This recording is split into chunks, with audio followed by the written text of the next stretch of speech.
Senador, muito obrigado por senhor ter vindo ao Rio de Janeiro, participar do meu programa. O senhor fala pouco na televisão, a não ser coisinhas curtas, então vão ter tempo para conversar mais longamente.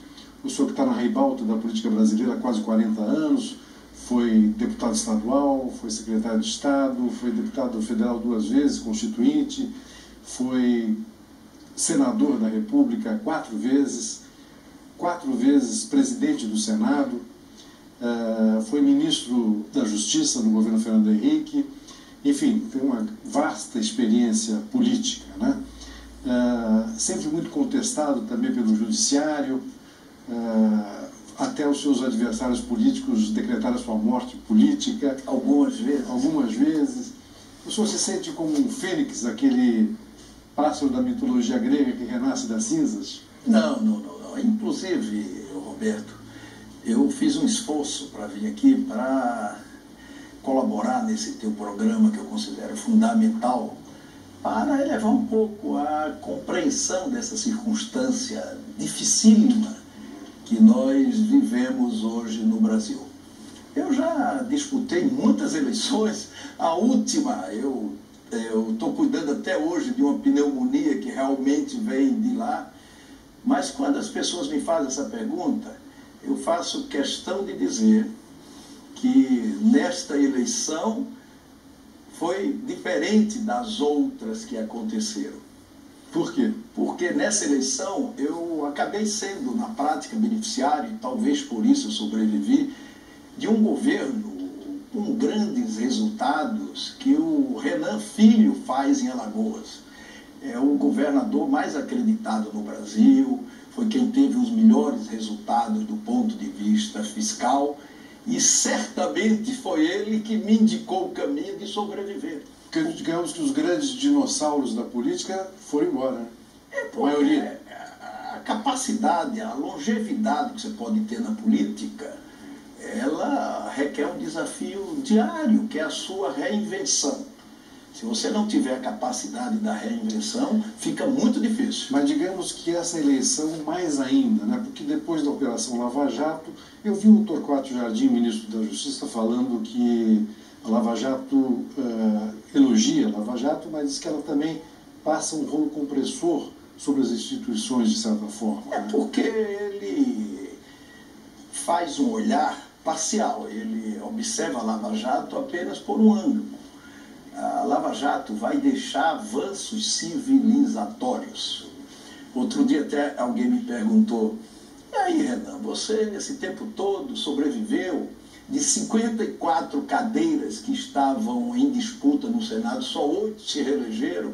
Você foi um dos sobreviventes. Você influiu mesmo na formação desse governo? Não. Você já conversou com alguém do governo? Não. O único que eu conversei foi com o Paulo Guedes, porque eu já conheci o Paulo há algum tempo e ele me convidou para jantar e queria ouvir a Como é que foi essa conversa? Foi uma conversa muito boa, mas assim, a única coisa que eu posso revelar é que eu fiquei impressionado com a capacidade de raciocínio do Paulo Guedes. Ele tem clareza do estágio econômico de desenvolvimento que o país está enfrentando e do que vai fazer. Assim, as pessoas não sabem muito como vai fazer. Por quê? Porque o Bolsonaro varreu a política num fenômeno eleitoral tal qual o do Jânio, o do Collor. O Senado foi varrido. Só que o senhor deu 2 exemplos que foram curtos, né? Sim, mas isso é um imponderável. Uma das preocupações dele era saber qual era o prazo de validade.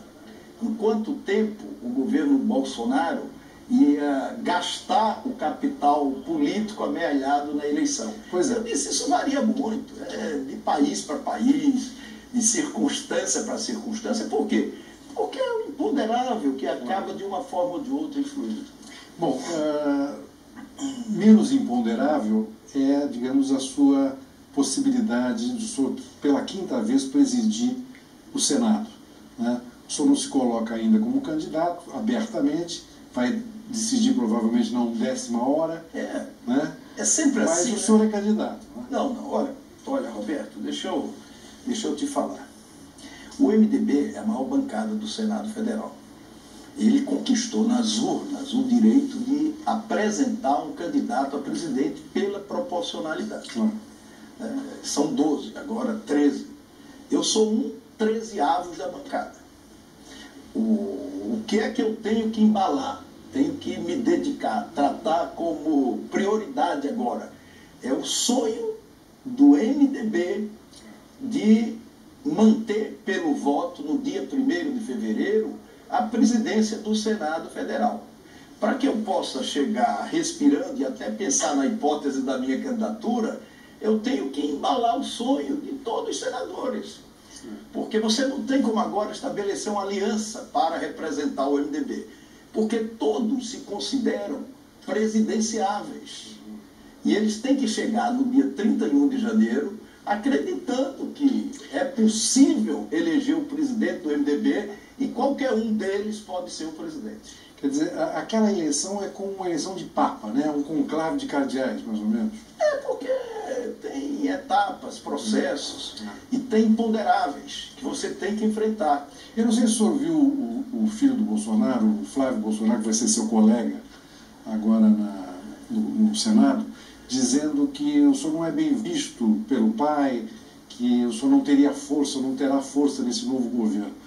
Como é que o senhor vê essas declarações? Não, eu conheço o Bolsonaro de muito tempo, porque, sim, você disse aí, eu já fui presidente do Senado e do Congresso Nacional 4 vezes. Toda vez que as pessoas me perguntam sobre o filho do Bolsonaro, eu prefiro dizer o seguinte, que eu conheço muito o Bolsonaro, nunca conversei com ele demoradamente, assim como nós estamos fazendo, mas eu ainda não tive a oportunidade de conhecer nenhum dos seus filhos. Sim. É evidente que eu vou ter, né? Porque eu acabo ali conhecendo todos os congressistas e tal. Inclusive ele falou que vai conversar com o senhor normalmente, claro. Mas toda vez que as pessoas me perguntam sobre o filho do Bolsonaro, eu prefiro lembrar de um filho do Bolsonaro que tem 20 anos de idade, cujo nome é Renan. Porque eu tenho que agora guardar as convergências, né? Se ainda houver.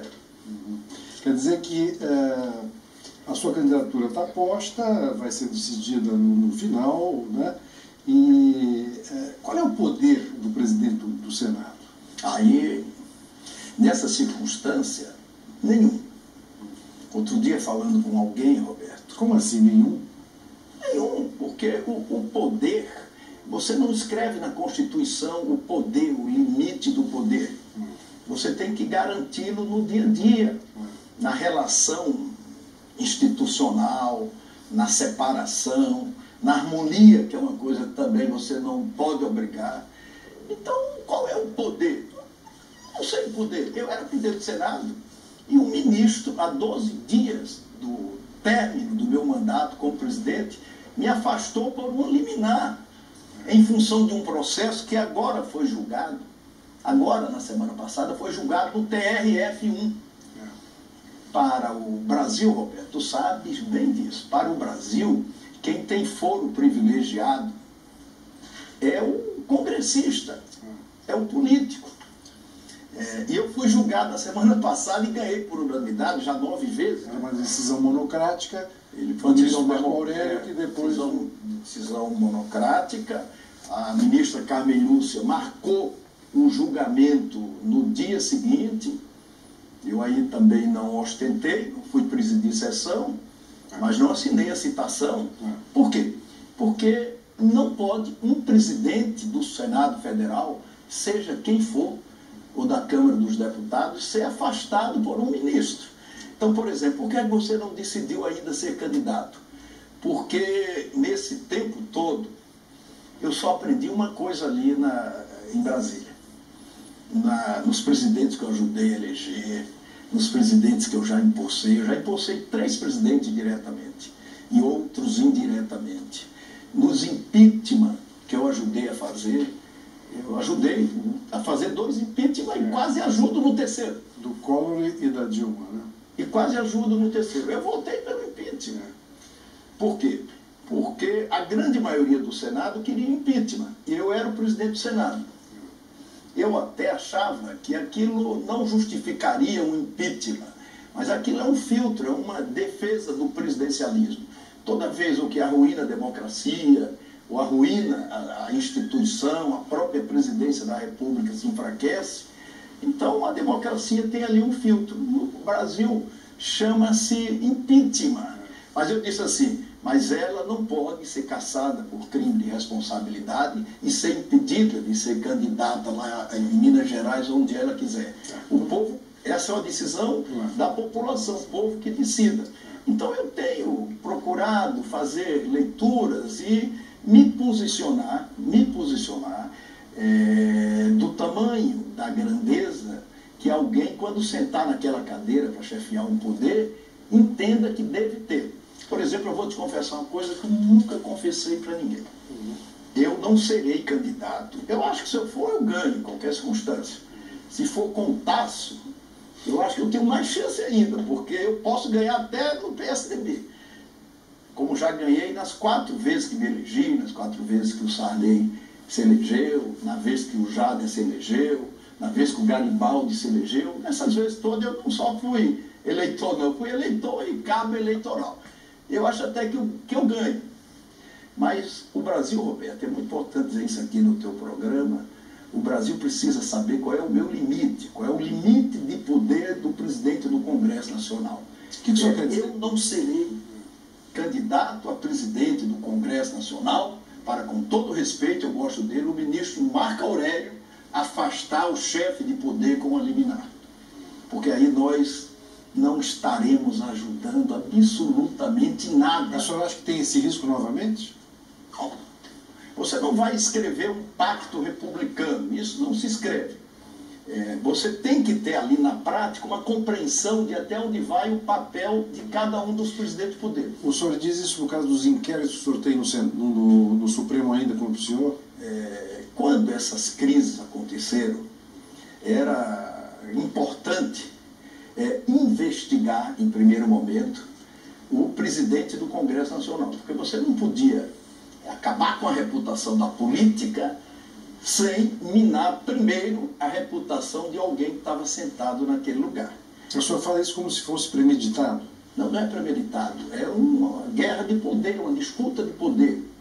Disputa de poder. Então começaram a me investigar. Ora, aquilo na prática era uma grande contradição. Primeiro porque nesse período que eu estive na presidência do Senado, eu cuidei de uma agenda de combate do desvio de dinheiro público. O Brasil foi o país que, do ponto de vista da transparência do mundo, mais avançou na disponibilização de meios para combater a corrupção. Respondendo o que você tinha perguntado anteriormente, o cara perguntou, quem foi que você colaborou mais para ser ministro? Eu não colaborei com ninguém. Indiretamente eu colaborei. Eu acho que só existe o doutor juiz Sérgio Moro, só existe o Moro lá em Curitiba e agora no Ministério da Justiça, porque existe no Brasil uma vasta legislação e meios para combater a corrupção, inclusive a lei de delação premiada, que fui eu que fiz, e que só existe da forma que existe no Brasil, aqui no Brasil. É uma jabuticaba. Eu fui investigado até porque eu, como presidente que tinha feito a lei de delação, numa das gravações que foram encomendadas, não sei por quem, a pessoa disse que eu queria regulamentar a lei da delação. Foi, que não poderia ser delação fora, na cadeia, por exemplo, né? Não, tinha que regulamentar, porque em todo o país do mundo que essa lei existe, e ela é sim o mais eficaz instrumento para combater o desvio de dinheiro público e para garantir o interesse público. Em todo o país que ela existe, ela tem regras. Se ela vazar, ela deixa de existir, ela perde eficácia. Você não pode prender a pessoa para que ela delate amanhã, porque você vai obter ali uma citação que não tem nada a ver com os fatos, mas aquilo é consequência do encomenda. Por isso, a sua preocupação e a vontade de continuar com aquele projeto, abuso de autoridade. Abuso de autoridade. Deixa eu te revelar um bastidor daquilo ali. O problema do Brasil, do judiciário do Brasil, não são esses que as pessoas dizem. O problema do judiciário no Brasil, eu, essa semana, visitei o ministro Fachin, fiz questão de colocar isso lá no Supremo Tribunal Federal. O problema do judiciário no Brasil é estrutural. E aqui o Brasil, no judiciário, tem uma jabuticaba. O problema não é o gasto, o supersalário, a cascata. Não. O problema do judiciário no Brasil é que o judiciário no Brasil tem uma primeira instância que tem vergonha da instância superior. Então ele vive usurpando a competência dos tribunais superiores, ele vive disputando o poder, e aí você leva para, num determinado momento, você ganha o jogo político, aí leva a investigação do Banestado para Curitiba, aí leva a investigação da Lava Jato, toma do Supremo Tribunal e leva para Curitiba. É isso é uma faceta única no judiciário do mundo. Ela só existe no Brasil. Quando eu levei o Moro para discutir abuso de autoridade, liguei, ele foi muito gentil, disse, faço questão de ir, Renan, eu quero colaborar também com esse debate, a imprensa dizendo que era uma vingança minha contra o judiciário. Eu apresentei aquele projeto foi redigido pelo ministro Teori e pelo Everardo Maciel, em nome do Supremo Tribunal Federal, que já não aguentava essa usurpação de competência. E aí eu fiz o projeto e apresentei. O projeto foi demonizado, mas eu aprovei no Senado. Ele está há 3 anos na Câmara dos Deputados. Porque é parado. Porque num país desse, onde a primeira instância vive disputando poder todos os dias com os tribunais superiores, se você não dispuser de um crime de abuso de autoridade para toda vez que um exorbitar contra o outro, Roberto, vai recorrer a quê? Senador, o senhor falou do ministro Moro, né? Agora ministro, né? Então, se você ajudou em alguém, se eu mais ajudei foi o Moro. Que eu fiz as leis, se não houvesse as leis, não tinha o Moro. Agora ele vem para a política. Agora ele sai da magistratura e vem para a política, né? O senhor também foi ministro da Justiça. O senhor teria algum conselho a dar a ele? Não. Numa conversa com alguns amigos, as pessoas faziam uma avaliação se o Moro aceitaria ou não ser ministro da Justiça. É óbvio que ele vai aceitar. Já é. Eu não acredito que não acredito que o Moro tenha participado do esforço de eleição do Bolsonaro. Eu acho que tinha um projeto de poder lá para trás, mas não era um projeto para o Bolsonaro. O Bolsonaro, ele conseguiu, Roberto, fazer a leitura de que ele podia sim ser presidente da República, com agenda conservadora, contra os costumes, tal qual o Jânio, tal qual o Collor. E como é que seria isso? Ele tinha que derrotar a política, que estava sendo desconstruída no primeiro turno, e no segundo turno ele tinha que juntar os cacos e derrotar o petismo. Foi assim que ele ganhou a eleição, porque ele é um fenômeno eleitoral. Aliás, o senhor disse numa entrevista na Veja que ele ganhou as eleições, mas vai precisar conquistar a presidência. Todo mundo. Porque, como eu dizia e acabei não concluindo, a única coisa que eu aprendi nesses anos de política é que quando chega ali no dia da posse, eu já empossei 3. Quando você reúne ali aqueles bichos todos, o presidente eleito, 60 milhões de votos, o presidente do Congresso, o presidente da Câmara, o presidente do Supremo Tribunal Federal, o Procurador-Geral da Justiça. Eu já tive essa experiência várias vezes. A única coisa que me ocorria naquele momento era que ali, naquele momento, todos estavam reunidos. Ninguém sozinho vai resolver o problema da institucionalidade, que é um bem, que é um valor democrático que você precisa colocar acima de todas as questões.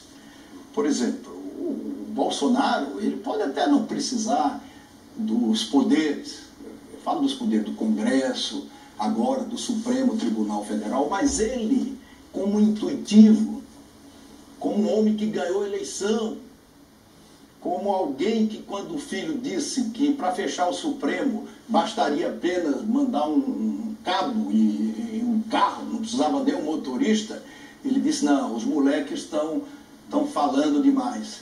Ele sabe que um dia ele vai precisar dos outros poderes. Quer dizer, o senhor está dando um recado para ele direto? Absolutamente.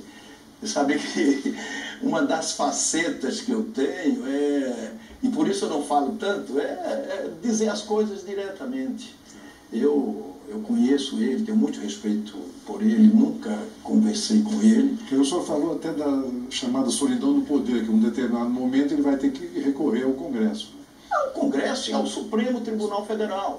Como o Supremo, em determinados momentos, vai necessitar do Executivo e também do Congresso Nacional. Senador... Aí eu disse para o Fachin, Fachin, me diga uma coisa, todo respeito, eu vim aqui porque deixei ser julgado aqui no TRF1 essa última questão, você era o relator, agora eu não podia vir aqui como réu, eu tinha que vir aqui, né, para fazer uma conversa institucional contigo, que eu te conheço, tenho muito respeito. Mas assim, se há uma certeza que eu tenho é que democracia nenhuma se sustentará com um executivo forte, com um judiciário forte, pensando que vai continuar afastando o presidente do Congresso Nacional e com o Congresso Nacional desmoralizado. Ninguém se sustenta sozinho. Então, quando você junta tudo ali, o único aprendizado que você tem é de que ninguém individualmente se sustenta sozinho. Tem que ser uma ação coletiva. E aquilo não se escreve na Constituição. Aquilo é um pacto que precisa ser compreendido por cada poder e pela sociedade também. Hoje está muito difícil. Você pegar um avião em Brasília, quando havia necessidade de me reeleger, eu fazia o trajeto Brasília-Lagoas, hoje até eu vim aqui ao Rio, depois eu vou a São Paulo, porque cada passo disso, cada passo é um risco. O senhor às vezes era admoestado? Já foi admoestado? Não, nunca fui. Nunca fui, mas eu tive que conviver com notinhas plantadas, não sei, atendendo aqui interesse, de que o Renan não pode andar em avião comercial. Aquilo, no fundo, era alguém tentando instigar uma reação contra mim. Ora, como é que eu ia ser candidato a senador de Alagoas, tendo que ser majoritário para me reeleger, se eu sequer podia andar no avião? Esse ódio generalizado, essa deturpação da reputação da política, isso tem que ser feito. Eu sempre defendi todas as operações. Todas. E comecei dizendo aqui que acho que a Lava Jato vai deixar avanços civilizatórios. Vai, e é muito bom que deixe. É por isso que eu apoio a Lava Jato, a investigação. Eu só não apoio quando a Lava Jato quer nivelar, a Lava Jato ou qualquer outra, quer nivelar a responsabilidade, a criminalidade do processo político e da política como um todo. O senhor não tem preocupação com esses inquéritos que estão no Supremo contra o senhor? Absolutamente, Roberto, nenhuma preocupação. Por quê?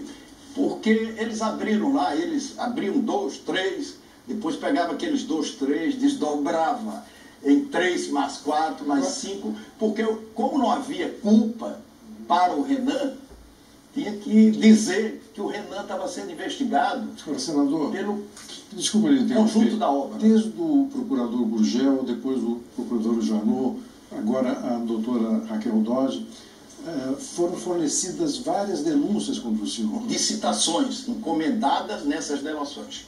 E todos que foram apreciados pelo Supremo Tribunal Federal, já são 9 julgados por unanimidade pelo Supremo Tribunal Federal, sem prova. Sem prova. Aí na conversa com o ministro Fachin, eu disse, ministro Fachin, não é que o Ministério Público não conseguiu provar nada contra mim.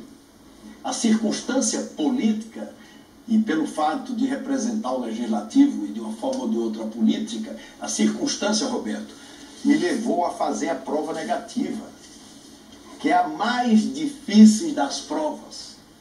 Porque, como você sabe mais do que qualquer um, eu já disse, queria repetir, como você sabe, o processo penal, a maneira como ele é apresentado, como vaza uma citação, eu fui investigado assim.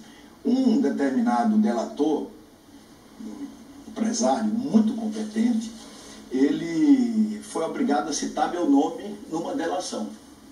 Aí ele disse assim, olha, quando o senador Renan pediu para que eu fizesse uma doação para determinada campanha dele, eu interpretei